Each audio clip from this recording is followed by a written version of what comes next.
Sabi nga, perfection is relative, lalo na sa pagbili ng sasakyan. Wala naman talagang sasakyan na completely flawless.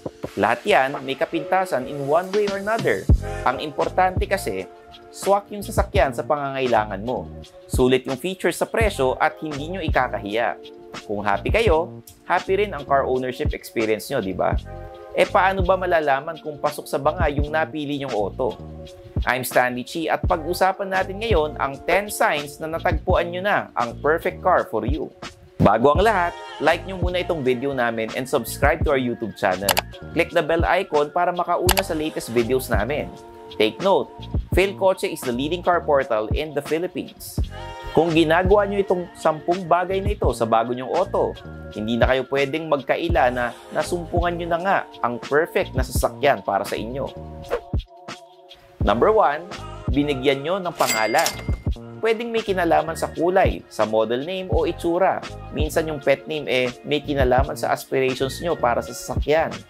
Isang sign niyan na napamahal na sa inyo ang chosen car ninyo. Hindi kayo magdadalawang isip na ituring yang parte ng pamilya o kaya naman sidekick at partner. Number 2, ipagyayabang nyo sa mundo. My dad has a GTR! Siyempre, hindi naman kayo gagastos para lang itago yung sasakyan. Proud nga kayo sa nabili nyo, kaya game kayo kung may kailangang sunduin, may okasyong pupuntahan, o kaya naman yayain ng mga kaibigan at kamag-anak para mag-joyride.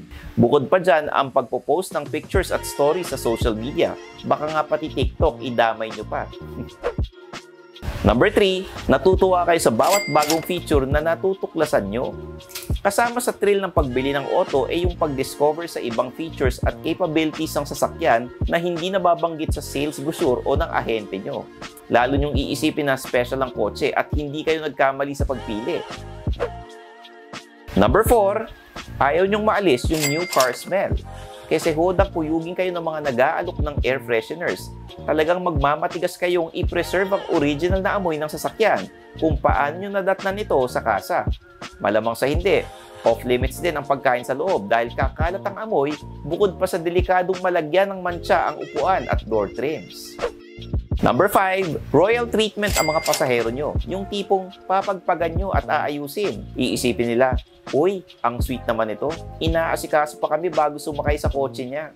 Ang hindi nila alam, sinisiguro nyo lang na hindi sila mag-iiwan ng dumi at kalat sa bagong-bago nyong auto.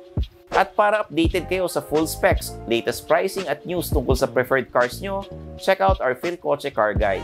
Accessible by clicking the link in the description below. Number 6, deadma ang ibang mga sasakyan sa kalsada. Dati, hirap na hirap kayong pumili kung ano ba ang kotseng kukunin.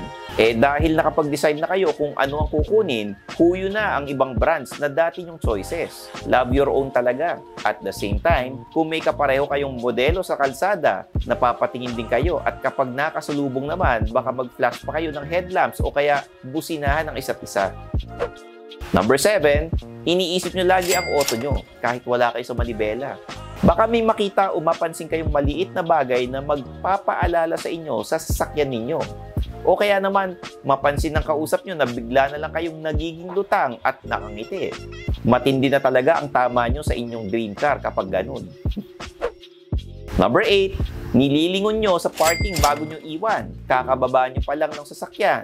Kakalak ng alarm at papunta na kayo kung ano man ang lakad nyo for the day. Pero bago tuluyang mawala sa paningin nyo ang inyong precious car na nasa parking, isang sulyap muna. Hirap isipin na iiwan yung mag-isa yung auto nyo, no? Number 9, gagawa kayo ng kung ano-anong dahilan para lang ma-drive yung sasakyan. Magvo-volunteer kayong pumunta sa grocery, maghatid ng kung ano-ano, keso may nakalimutan ka sa opisina. Kailangan magpagas, magpalagay ng hangin, lahat yan gagamiting excuse para mailabas ang kotse. Malamang pati pagbili ng balut sa kanto, magagamit ding dahilan. Paalala lang ha, essential trips muna tayo ngayon dahil sa pandemic. Number 10, ang pinakamatindi. Yung sasakyan ang huli nyong titignan sa gabi at unang titignan sa umaga pagkagising. Talaga naman in love sa auto. May kasama pang himas at hagis yan. Pero kung hindi kayo nagsasawang pagmasdan yan araw-araw, perfect nga yung sasakyang napili nyo. That's it for Phil Coches, 10 signs that you've found the perfect car. This has been your host, Stanley Chi, inviting everyone to help us reach 300,000 subscribers by year end. See you in the next video. Bye!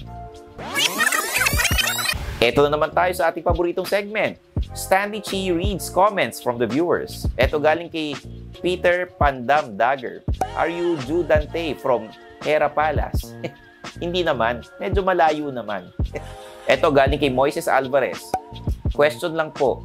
Legit po ba na partner ni Phil Coche si DigiCars Auto Trading? Matagal ng client ng Phil Coche ang DigiCars Auto Trading. Client sila na Phil Coche and legit po sila. Ito sabi ni Don Paulo, Stanley, good vibes ka talaga pre. Hahaha. Uy, maraming salamat. At si Dane Ivor Bailon sabi niya, the best ka idol. Thank you. Si HHB sabi niya, favorite ko yung hashtag pangit series mo. At of course, itong magaganda at nakakatawang review mo. Hehe. Uy, maraming salamat. At dahil dyan, hindi ka pangit.